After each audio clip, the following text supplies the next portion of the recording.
Welcome to the Sony 360 Reality Audio Panel. My name's Adam Weissler. I am a music reporter at the TV show Extra and moderate music events at the Grammy Museum, and I'm always thrilled to be here with Sony at NAMM. Thanks for coming out. We have a really amazing panel here of really, truly talented, some of the best in their field, if not the best in their field, to talk about all kinds of fun stuff today. So I'm going to let them start by introducing themselves one by one so you guys can hear where they come from and what they're all about, and then we'll take it from there. Hello everyone, my name is Mert. I run a studio called The Record House. I'm one of the early adopters of immersive audio. Set up a Dolby Atmos room right before the pandemic, actually, like 2020, and I've been doing like Atmos and Sony mixes for the past 3-4 years, whatever. It's been a while, so happy to be here. Hey guys, my name is Camacho. I'm an independent producer. I work for Pink Floyd, Massive Attack, Fleetwood Mac. Just got into the whole immersive thing, been trying out the new Sony microphones and independent productions that I'm working on and having a ball. Hi, I'm Maddie Harmon. I'm a mixer engineer based out of Nashville. I've been working with immersive audio for like the last 5 years. I started with Dolby Atmos. I worked for UMG for a while, doing Atmos stuff with them, back catalog, and now I am doing immersive audio on my own. And I've been able to work with Kesha, Steven Sanchez, Megadeth, and some other artists over the last couple of years, and it's been great, and I love it. Hey everybody, I'm Charles Jenkins. Friends call me Chuck. Label head, artist, most known for gospel music. 18 number ones, over 300 million streams and views worldwide. I license music to both TV and film, tons of sync, and have recently been immersed in the immersive audio world, and I'm excited to be here. What's up, everybody? My name is Mike Benj. I'm a drummer, music producer, mix engineer as well.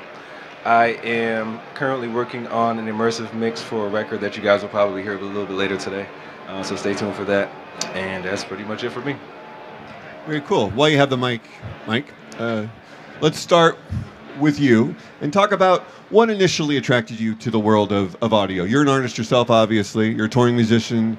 You're great in the studio. What was the initial...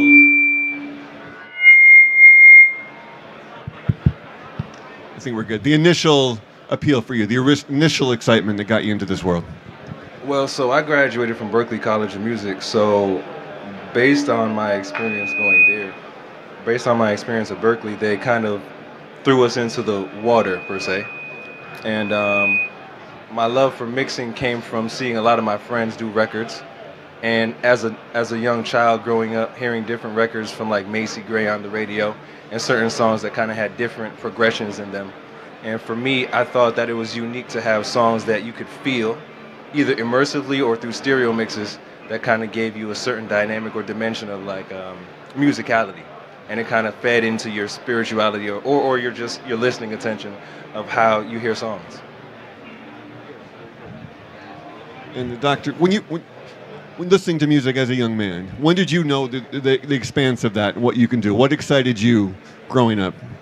You know, I mean, as a consumer, I mean, you know, you want to experience music. You don't want to just listen to music. You want to experience the music. And so I think, you know, growing up in a household where my uncle was a principal member of Earth, Wind, and Fire.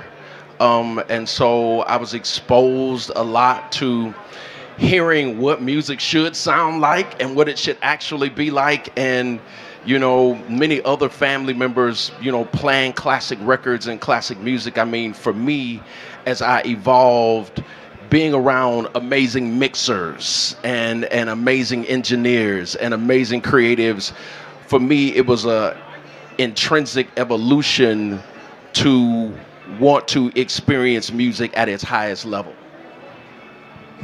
Maddie, you're an artist yourself and you're an engineer. Where did that come from in you? And you've been doing this immersive now for 5 years, you said, right? So this isn't the world's oldest technology. So what turned you on to it initially?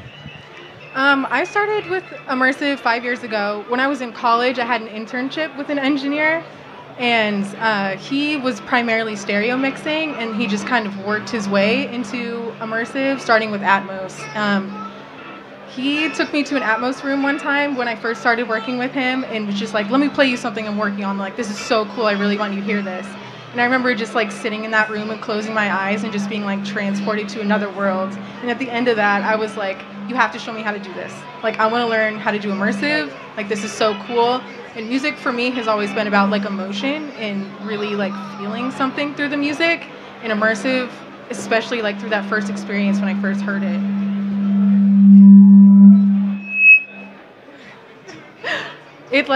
It just really made the experience of music more amazing, more immersive. And yeah.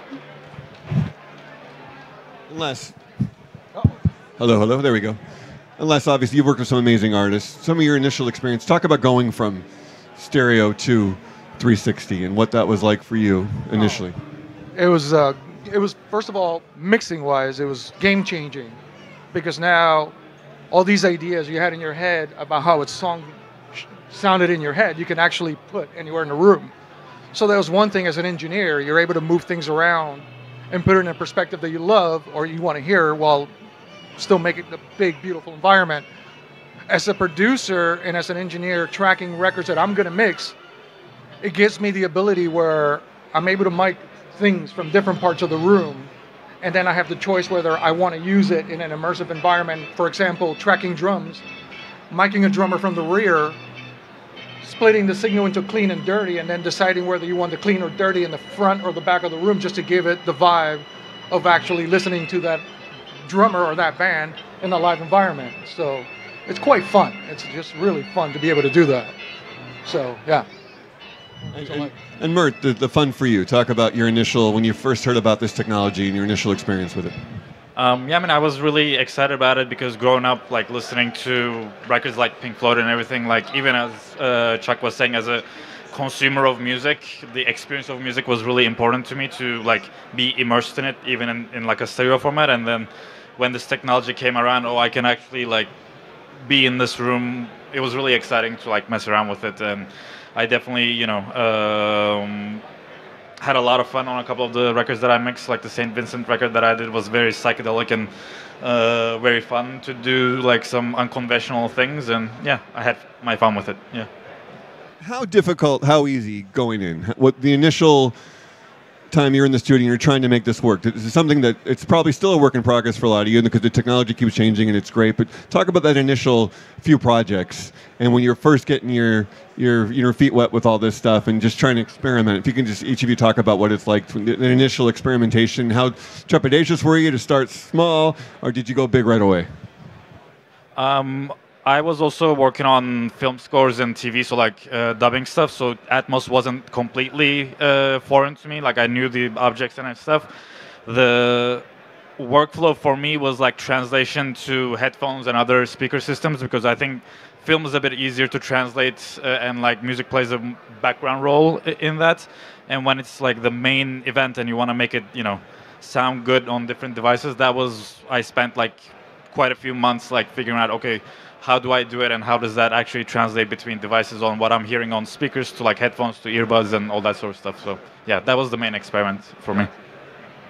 At the beginning, Les, what that was like for you when you first started working? I went big right away. I was like, well, let me see. I'm the type of guy that like to get a system, whether it's a microphone or an outboard piece of gear, and I want to take it to a limit, try to break it, see what it does. I approached it the same way, and oddly enough, I didn't hate it. I actually enjoyed how big you can get as long as you keep perspective. One of the coolest things I found out was it's predominantly on drums. Usually we fight to keep everything face in face, everything nice and clean. In immersive, having things out of phase actually can help you, and it gives you certain dimensions that I found out was like, it opened up a new door. It's like, well, being out of phase on that particular overhead or that particular guitar, it's actually an asset now that I can use to pan to the rear speaker while keeping the front guitar up here and giving you that illusion of depth, like if you were listening to it at a club. And so that was one of the coolest things. I just went big right away, and it seemed to work. I didn't hate it. I loved it. When I first started doing my own like immersive mixing projects, I was doing back catalog work, which meant that I had to take a whole bunch of like raw multi-tracks and remix them to sound like their original stereo mastered releases, which was really hard work. The biggest challenge for me there was to like maintain integrity of the original stereo mix in my immersive mixes. That's something that I still think is really difficult sometimes, especially when like I'm not there with the artists in the room getting to talk to them face to face. Like I wasn't there, things were being tracked, so on and so forth. But it's been a really great learning experience in like interpreting mixes and what people do in their mixes and how those things make people feel, and taking those things in stereo that make you feel a certain way and then getting to play with it in immersive. Like I love what Les just said about drums. Like yeah, it's super important to have them like in phase in the stereo mix, but then you can get to like flip things out of phase and start moving things around in the immersive. And you can do all those different crazy technical things, but you can make like the same kind of feeling with immersive, and that's been really cool. How hard was it? It was rocket science. For me, and shout out to my engineer Ryan and mixer and Kevin, both who have touched music of mine in immersive. I mean, I'm a consumer and I'm a creator, right? I'm an artist, and you all are the brainiacs that help us understand and help us to make it sound like we want it to sound. And I think, you know, experiencing it and being in the mixing sessions and being able to move the modules around all over the place to get the sound over your head, in front of you, behind you. Like, for somebody like me, I needed a Tylenol after being in a session for hours on hours watching that. But I can say that the final result and hearing it once it's all finished is nothing like I'd never imagined or never could conceive before. And honestly, it's like going to a sports game and sitting in a suite or sitting on the floor. I don't want to sit in the regular stands no more. After hearing immersive, I'm completely spoiled and super grateful for the product. I got to piggyback off of Big Bro. So for me, immersive, it's interesting because I only originally thought immersive was available within movies. Usually you'll see a movie screen and it's, you know, it's 3D audio, so it moves from left to right, panning. And so for me, when I thought of immersive, I thought of only that scenario. Until I got into the studio with Kev, and I saw the technology that we have to be able to move the sounds around. And it's interesting because you can't really, well, as of now, you can't see sound. But through the technology we have, you have a way to visualize where the sound is and use those inputs that you're visualizing or outputs and move them in any direction and pan them. And so with that being done, it kind of gives you the ability to visualize and create what you wish you could see in music in a way that you can hear it. And so sometimes we have a record that we did, we have a vocal moving from right to left behind your head. Usually that doesn't happen unless you're watching a movie in a movie theater with surround sound speakers. But now Sony has the technology to do that, so it's very creative. But to answer your question, it was extremely difficult.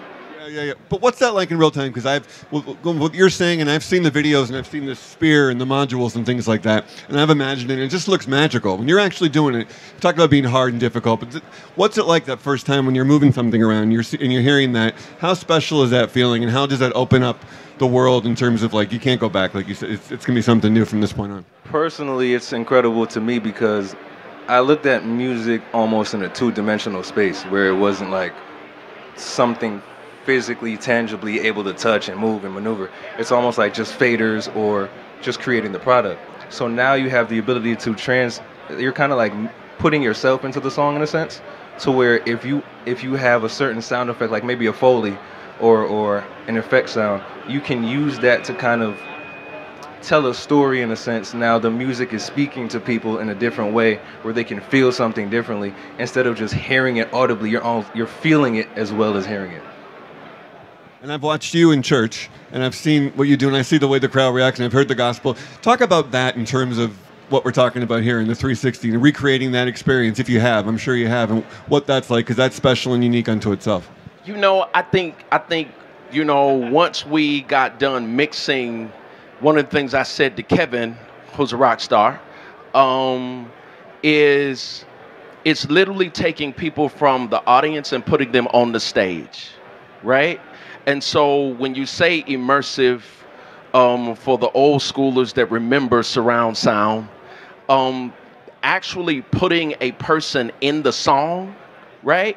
And so putting the headphones on and having the person actually feel the music on the inside of them.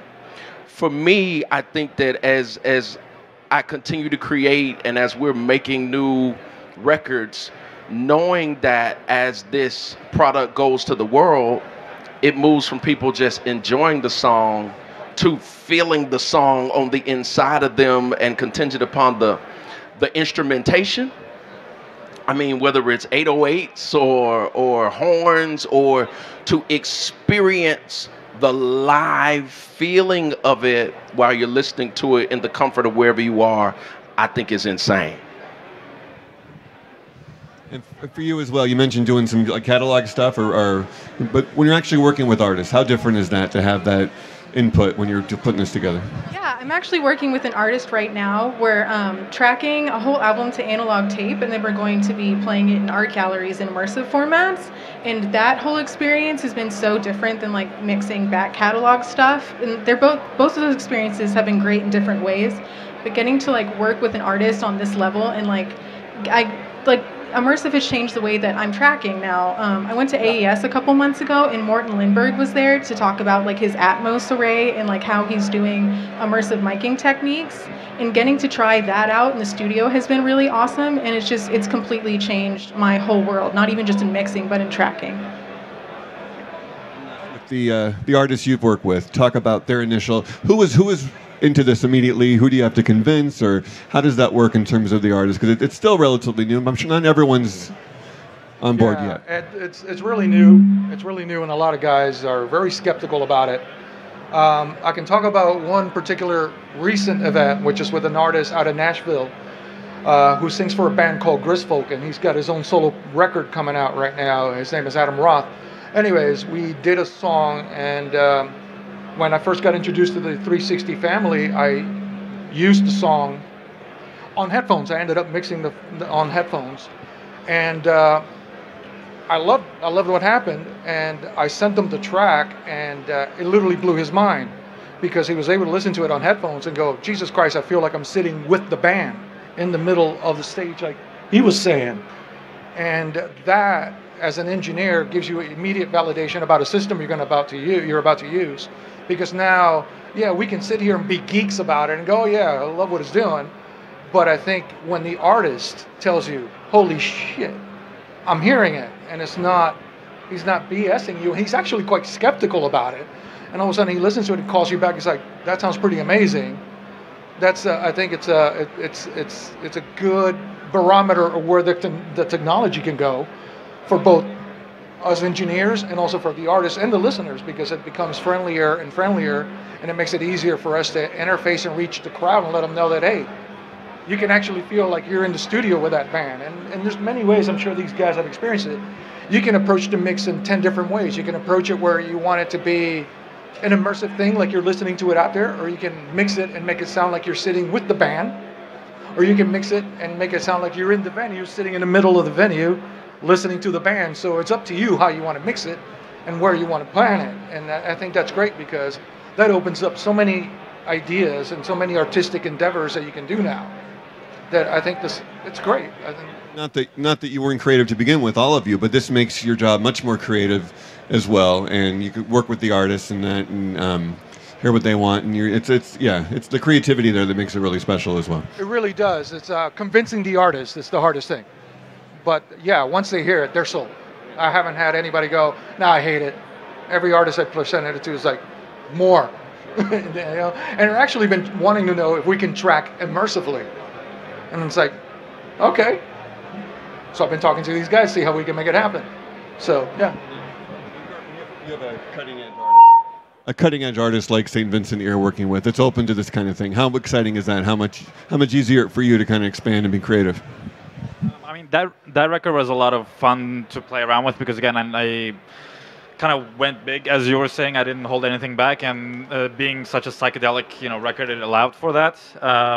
And as you're saying, whenever the artist like comes in the studio and hears it, they're always like blown away. They actually like maybe didn't know about immersive when they first started, but like once they hear it, it's like, "Oh, I want to make arrangements for this. I can actually create like a synth line that goes around and does a drop, like whatever it is, like arrangement and composition wise, they get inspired to do certain things." So kind of like what we do on like the mixing side can like inspire the artists to do certain things on the back end, which is great.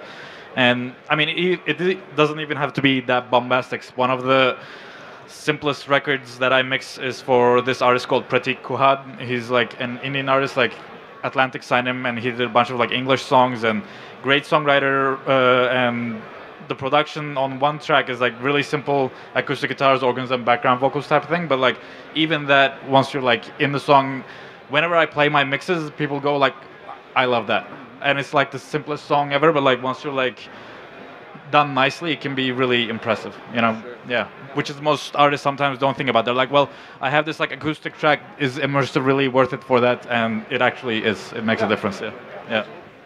And you mentioned that, and then as an artist yourself or working with other artists, have you been privy to that? Any other good stories of like, you know what, I can do this and things change, all of a sudden they're adding arrangements or you're adding arrangements or vocals, and it becomes a whole new process from day one.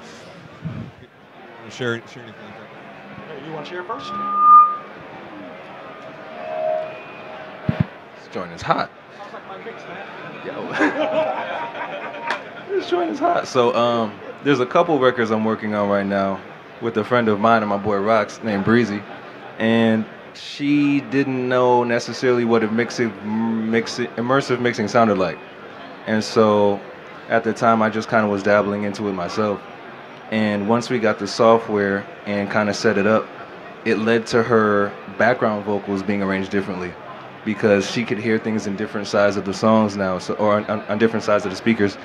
And so her creativity kind of expanded, because the vocals that we were panning hard left or hard right or just center were now moving around, or they were moving around in certain parts of the song where maybe a bridge came and there was a vocal that was tucked somewhere that you couldn't hear it before because it was in stereo. But now that it's an immersive, you can hear it specifically in one side or the other side. So I think it gives you more creative options and allows you to kind of dig deep into like the diversification of how the music can sound.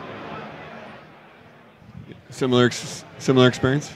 Well, I was going to say, when I was sitting in the session and Ryan and I, who's my brother and a rock star, the music, there were certain things that maybe in a traditional mix that you wanted to experience more in the immersive mix. And as my brother just said, like certain elements, whether it's a string riff or a horn or something of the sort, wanting to pan it differently or move it differently, or you want to experience that behind you. I think the brilliance of this technology is you can create moments and experiences organically and intrinsically in different ways throughout the entire song. However you want people to experience, or sitting them inside the mix and saying, this moment I want them to experience have the horns in their face, or I want the bass behind them from the drums or from whatever the percussion is. And so for me, I think that as we have seen evolutions and iterations of sound, you know, you can't park anywhere because all of the good parking spaces are for electric cars. I think this immersive thing, Sony is raising the bar to where soon everybody is going to be where this technology is evolving. And similar experiences for you? Or actually, since you mentioned software, any advice for the software, people that may be thinking of picking this stuff up? Do you have any initial advice, or I wouldn't say warnings, but like you made it work. But just what that process is like for you, your workflow? I would say if you're thinking about getting the software, you should just download it and start diving right into it. There's a very handy manual that comes with like the 360 Walk Mix Creator plugin. It's literally just in the manual, and that thing was like a lifesaver for me when I first began. So I came from like the Atmos side of things, and like there was a really good breakdown of like how Atmos and 360 are similar. That has been really great for me. It's been an interesting learning experience to go from like the cube to the sphere kind of thing. And I feel like I'm still learning like every day when I get to use this software, and even like, you know, I still learning things with like stereo mixing every day. It'd be boring if I wasn't. But I would say if you're like if you're wanting to just get into this, like download it, start pecking around and just trying things. Like we're still in the wild west of all this software stuff. There's really no right and wrong yet. Or I don't think there's ever really going to be. Like there kind of isn't for stereo mixing either. So just like start getting your feet wet now while Immersive is still new, because I think it's going to be sticking around. Les, is there ever a too much? You ever like, when do you know when to stop with this? Because it's so much fun. I wanted to ask all you guys this, because you can be creative and go on forever. Yeah, I mean, it's hard to know when you want to stop, because like all these guys were saying, the creative doors are blown wide open. I'll give you a quick example. I'm producing a record right now, and had Steve Ferroni on the drums, tracked him, and then all of a sudden he's playing around on his drum kit, and it sounds like he's doing a loop. And I said, hey, you know what? And thank God I'm the producer on it. I said, can we record a loop to the drum beat you just lay down? And all I did was open up his kick drum mic, the overheads on the room mics, recorded that to a couple of channels, chopped it up. And then in the mix, what I ended up doing is I had Steve up front on the speakers, send the loop to the right side rear and send the reverb to the left side rear. And all of a sudden, it was just massive, and kept everything on the subwoofer. So artistically and arrangement-wise, you're able to do so many things that you almost these guys almost end up giving you enough rope to hang yourself if you're not careful. So you have to know when to stop, basically. You have to know when to stop yourself, in my opinion. Because creatively, you can just go anywhere. And that can be a good thing or a bad thing. I don't know yet. I'll let you know. So we'll see. Do you find that hard? How's that work for you in terms of having that creativity, but knowing when to stop, when to pull back, or is that still, every project's different, I'm sure? I mean, you can go forever for sure. I just try to stop when I'm, I guess satisfied with it. Like I typically like do my big brush strokes really fast and early on in a mix. Like I listen to stereo, and if I'm not the producer, I'm doing like the up mix for it. I kind of like have my taste, sensibility, and like what I want to do with the song. I'll do those real quick. And then if I'm like, well, it's not really doing it for me, let me try something else. I might go down rabbit holes and whatever and experiment. But then, yeah, I think it's, you also get to a point where you kind of, know what you like and what you don't like. So I kind of like stay in that realm. Yeah. What about when you're more creative possibly than the artist? And the artist is kind of a simple song. I'm sure you're able to turn it into something special. What's the fun in that, and taking something that maybe they haven't even thought of and all of a sudden changing it for them? What's that reaction like from the artist? You want to take it? You want to go first? Okay, I'll go first. I recently did a single with an artist, and it was acoustic. And he had a lot of really cool ideas in the stereoscope, where there was a lot of ambient instruments that were being used. And so when I started mixing it immersively for him, and he heard the playback come back to him, it really shocked him, because he said it was so rich. And so, I mean, you can, it's just, you can go anywhere you want with this thing. And, being able to give an artist a different view of what he can do with the instrument he's playing, and tell him, well, we can have it here in the stereoscope, but now let's move that, like he was saying earlier, and put it on top of your head, and hear that harmonium on the top of your head. It just opens up so many ideas for the artist to just get going. And then it kind of gives you, it's hard to say, because I think eventually it's going to get to the point where creative ideas are going to clash. And that might be a problem in the studio. But as of now, it seems like everybody's playing nice. That's nothing new on an artistic level, I would think. No. They hire you for a reason. They like what you do, but there's still kind of usually a nice clash at some point, right? Yeah, and you don't want to take too much. When you're a producer, I was always taught as a producer to stay away from the music, stay out of its way, let it do its thing. You're not there to tell the artist how to play, you're there to guide. And so when you start coming up with these ideas because you're feeling them, you don't want to, in my opinion, you don't want to get ahead of the artist, because then you feel like you're taken away from their artistic endeavor. And so it's kind of a fine line and a kind of a dance we have to do, but it's fun so far. It's a lot of fun. To have these tools in your tool chest, and to have artists, this expands your demand, I would think, to these creative artists, these artists on the cutting edge that want to do something new. So I would think they'd be open to your ideas and that creativity, else they wouldn't be working with you to start. For sure. I would even argue that some of the most creative mixes that I've gotten to do have been the ones that have been more simple. One of the blunders that I first started making when I was like starting out with Immersive and 360 was that like I thought that being super creative was like moving tons of things around all the time, and that's not what it is. I would say that the mixes that have forced me to think outside of the box the most are the ones that are like simpler in arrangement, like some country songs or like songs that are like acoustic-y singer-songwritery. You really have to think about like how to fill the space creatively with like reverb returns and effects and things, rather than having like a really super fun like dancey EDM creative mix where you can naturally, more organically just move things around and have it feel okay.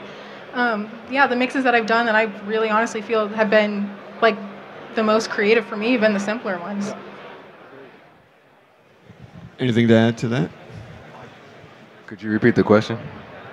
Since I got you here, Mike, I wanted to ask you, being a live musician, someone who's out there playing live, how does that inform what you do in the studio? Is it nice to turn it off? Is it completely different, or does those skills, that environment inform what you do possibly in 360 or in the studio? Are you looking for something new, or are you looking to kind of shut that off and do something completely different?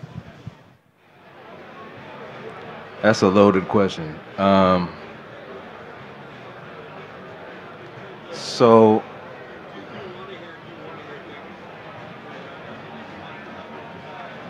And do something totally new when you step into a studio?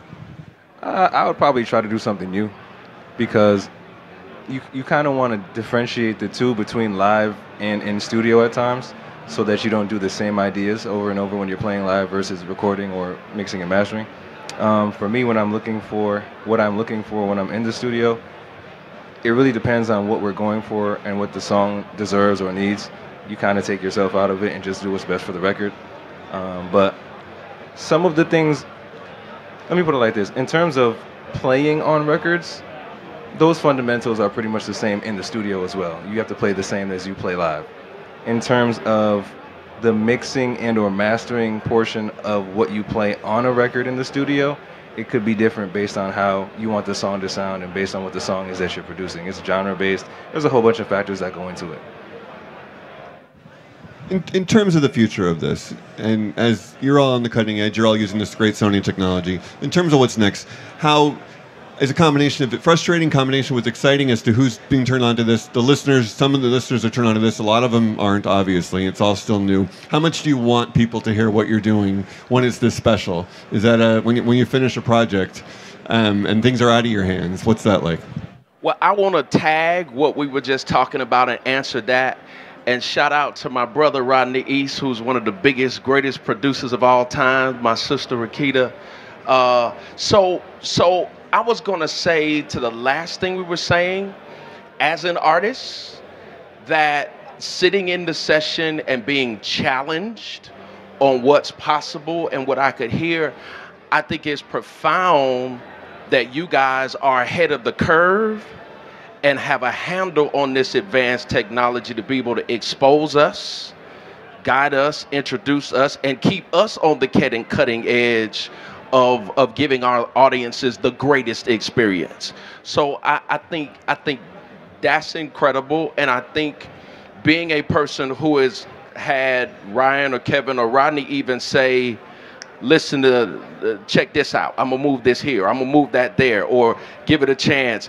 And as he said, you know, we may have a vision, right, of what we wanted to sound like in the end, but being open to the learning of it and growing in a way that will lead our listener to a greater experience. To answer the last question really fast, you know, I think whenever the listener, whenever anyone, I just sent some music to a big distributor today, and you're bearing your soul, right? So it's like, oh my God, as you start sending music, I sent one of your songs to somebody today, it's like, okay. And so I think with all of this amazing technology, the other side is some people don't have access to the headphones to even comprehend what this is yet, right?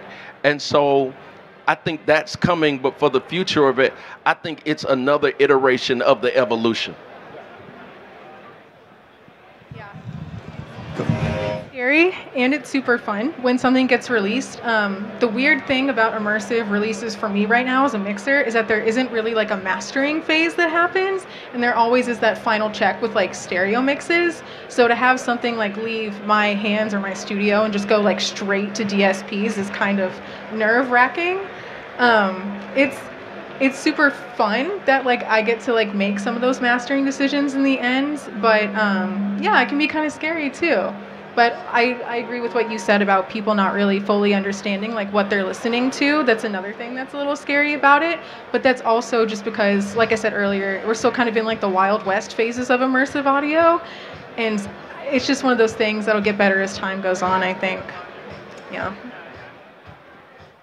For any of you, what's it like? How often do you listen to a record, maybe from your childhood or some of your favorite records growing up, knowing what you can do with that, maybe, and changing that into a surround thing, or things that even a few years old, that man, if I would have done that, here's what I can do. Is that a constant thing when you guys are listening to other tracks?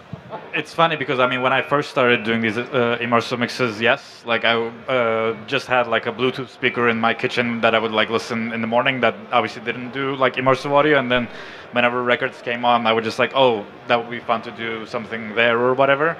I'm not sure if I'm having those thoughts constantly anymore. I've been doing this for a while. I'm kind of like, just listening. But at the beginning, I was having a lot of inspiration of like, oh, let me try that with that. And also, just to answer your previous question about like the consumers and everything, I think right now, as Maddie said, this is the Wild West. I mean, and whenever you can hear mixes in like a great room with multiple speakers, it sounds amazing, and you don't have to convince anyone, the artist or the listener.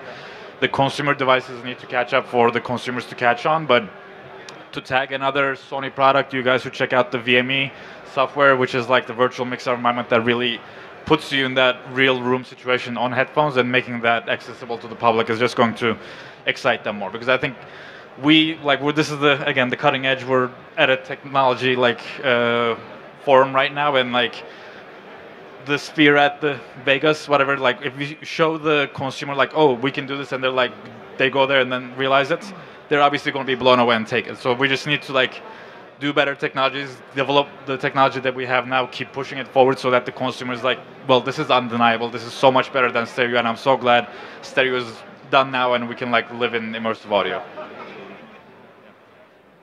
Go down the line, and each of you, just in a couple words, just describe what this technology is like, what Sony 360 reality audio is like for you. Just briefly, your first thought that comes to your mind. I mean, I think we mentioned it a little bit, but like the first experience that I had going to immersive was like black and white TV to like 3D, not even color, but like going to like a 3D experience. It's that you're literally in the thing. So Well, I think with immersive technology like 360, only one word: sky's the limit. I mean, two words actually. Sky's the limit. I did a mix that you can actually listen to over there, literally on headphones, on a train from Frankfurt to Zurich. And it's playing up there, and it translated amazingly, and that was using the MV1 headphones from Sony. So check it out, because I mean, they translate well and they sound good. And to answer your question, literally with this technology, sky is the limit. Go for it. Don't hold it back. No holding back. Yeah, I totally agree with the sky being the limit. Like, it's super freeing to get to like work on a mix in immersive. You get to put everything where you want it to go. Like, you don't have to worry about like the layering of things so much as you would with like a stereo mix. In the headphones, when I first heard like the Sony binaural render, oh my God, I was blown away. It really feels like you're sitting in a room. Like, I feel pretty comfortable about sitting in like working on a mix primarily in headphones, and then I don't have to worry constantly about how it's going to translate to a room. The translation's really good, and it's amazing. It really is freeing in a lot of different ways. I think for me, I would say it's elevation, insulation, and isolation. And what I mean by that is, when I first sat and got to listen to a mix of a song of mine in 360, like, my experience was elevated to a whole new level. And then the insulation and isolation, like, it brought me closer to the music, right? It's just you and the music. And even though I was in a room full of people surrounding me, like, you feel like it's just you and the music. And so I think experientially, for those who mix it, right, and the creators who create it, I think that, for both the artists and for the consumer, it's gonna change the game. For me, I would say it's innovative. I think it gave me a different perspective on how music can be created and developed. In regards to the mix itself, it helps to be able to see things because I have synesthesia. So when I make songs, I'm seeing different colors, and so to be able to put like a face to that is very cool for me to be able to like move those sounds around. And then on top of that, I think it's also challenging in a positive way because it allows you to develop different habits in terms of mixing things. And so, for example, if you have a stereo mix, usually you probably have like 30 different mixes before the song is actually finished. With this, you probably can limit that a little more because each sound has its own individual moment within the mix. So you don't have to worry about things being too plugged up or too clogged sonically. There's space for everything to fit individually. How does your synesthesia translate to live performing when you're out there playing? I'm a big fan of the English beat. I'm sure I'm not the only one. Anyone that's big fans of the English beat, touring with them, being with Dave. Talk about bringing your skills to that. Synesthesia is interesting for me. So whenever I close my eyes, I see different colors as well with any sound that I'm hearing. And so when I'm playing drums, the different tonalities of specifically the drums gives me a different color. So the first time will give me a blue, the second time will give me a yellow, and the floor time will give me a red. The cymbals are a bright red, like a flash when you hit them. So it's different in that regard for me because when you take that and put that into a studio setting, the colors change based on the mix that you're giving because the tonality of each drum can be EQ'd a certain way to give it a softer, fluffy feel or a harder hit. So it kind of varies, but for me, it's very detail-oriented. Cool, very cool. I think, anyone add anything, or we're going to open this up to some questions? Great. Who has any questions? Anyone think of anything good to ask this esteemed panel? Sure. Pass my mic around. So, Charles, I got a question for you. So now that we're, for the past few years, we started to see a whole shift in church culture, like as far as production and all that kind of stuff. How soon do you think we'll start seeing immersive audio being incorporated within sanctuaries, and how do you think people will receive that? That's a good question. I think two things. I think that it always depends on the staff team, and just like, everybody who's here and those who have been able to connect with, the products with Sony. I think contingent upon the people who are exposed, they will bring that to their churches or so like Rodney East, who was just here, who was produced for whoever you want to name, Uncle Charlie, behind all the R. Kelly stuff, just so many other people. He may take this to his dad's church. And contingent upon where the technology is and how it can be integrated into that kind of setting, I think it'll all depend on the staff team. Very good. Anybody have another question? Anything else for this panel? Over here. Yeah. I'm curious about in the learning curve, how much have you totally messed up? Like when you listen back and it feels. How much can you be disoriented by the experience of mixing in this way? At first, I was my own worst enemy. Yeah, you can get completely disoriented because you start having too much fun. So I think like most of these guys said, it's just keeping perspective. Start with a good bed or a good start, and then build around. And then after that, sky's the limit. But as far as technological learning curve, there really hasn't been much. The software is very easy to use. So I think it's pretty much plug and play, and you're up and running. Like she said, you can read the software. They have a bunch of tutorials on YouTube, and you just look at that and immediately get up and running. I was up and running literally, I think, within half an hour of having the system in my hands. I was up and running. So I think it should be fairly easy. Anybody have anything? You had something to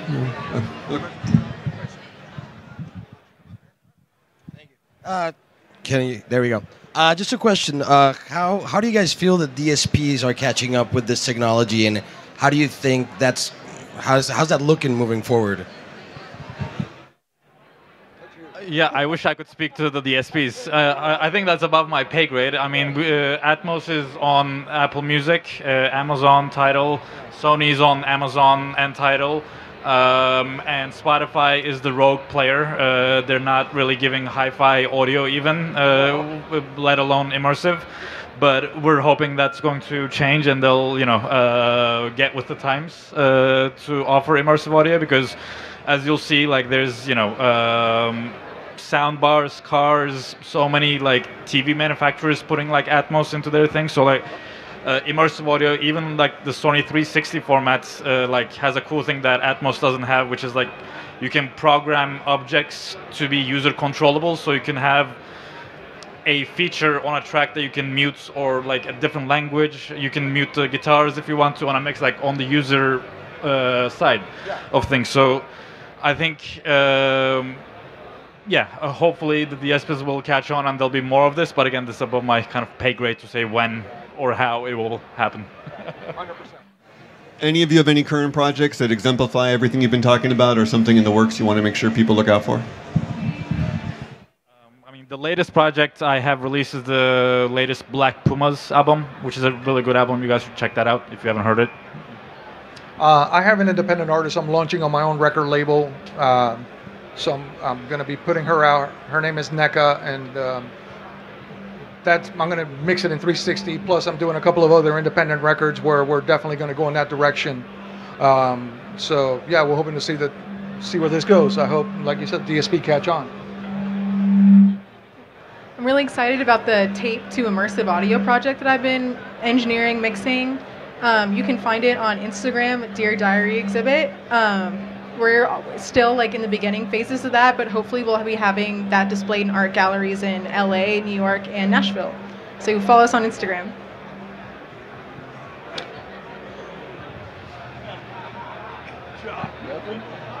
I'm working on an album with an artist named Breezy. The album should be out sometime this summer. Stay tuned for it. It's going to be mixed in immersive audio as well as stereo. I did a remake of Never Knew Love Like This Before with Stephanie Mills. She's on it. It was the song of the year last year on Billboard, and that is in Atmos, but it's going to be in immersive. And I have a birthday record that just got cleared today by Earth, Wind, and Fire that I'm dropping soon, now that that's cleared, and that was mixed by Kevin and Ryan. That's Immersive 360, and look for that. It's called It's My Birthday Month. All you guys are amazing. This is all really exciting stuff. Extremely talented, artistic, creative individuals, and we all look forward to hearing all that stuff. And thanks for being part of this panel and using this great technology and kind of letting everyone know why it's so special in the future. Thank you, everybody.